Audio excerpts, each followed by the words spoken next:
I keep hearing this. We don't talk about money. First of all, it is the number one item on the news for the last 6 years, every day. We talk a huge amount about money. Secondly, if we want to be like Jesus, we have to learn to talk about money. He talked about money and material goods more than heaven, hell, faith, and love combined. It is his number one topic. Now, I was part of a little think tank in the Evangelical Alliance for some years, trying to work out why the British Christian Church deals so badly with this whole issue. We found something that shocked us.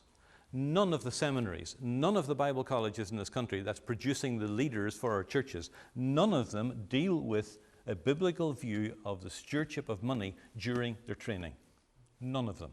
They all ignore the number one topic Jesus talked about. It's bizarre.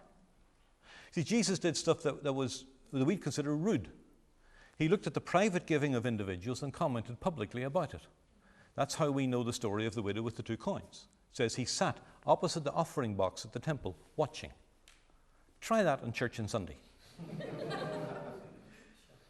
Why did Jesus do that? Because it's important. How we handle money is the most subtle distraction in the kingdom. Don't start me on this. You'll be here a week. And if we are, and it is not just a cultural issue, it is a spiritual battle where Satan gets us to not talk about the thing that was most important in Jesus' teaching. Well over half the parables deal with money and material goods, for example. Think about it. The widow who lost the coin, the farmer who lost the sheep, the son who took half the family inheritance and headed off with it, the Lazarus and the rich man, the people disagreeing over who should get paid for the different hours of work that they did. It's just riddled throughout Jesus' teaching. The rich young ruler comes up. Jesus said, keep the commandments. I've done all of that. Okay, sell everything, give it away. See, the issue there wasn't how much money the young man owned. The issue was how much of the young man the money owned. In mission work, see, I would say one of the most encouraging things we've seen in 38 years in raising support is the freedom and openness of talking about money with our friends and bringing us up to the surface. It puts you in a very vulnerable situation to look your friend in the eye over a cup of coffee and say, this is what God's put on my heart. I'd like you to support this financially. Would you be up for that? That pushes the boat out. But it engages the other person with exactly what Paul's talking about in Philippi here.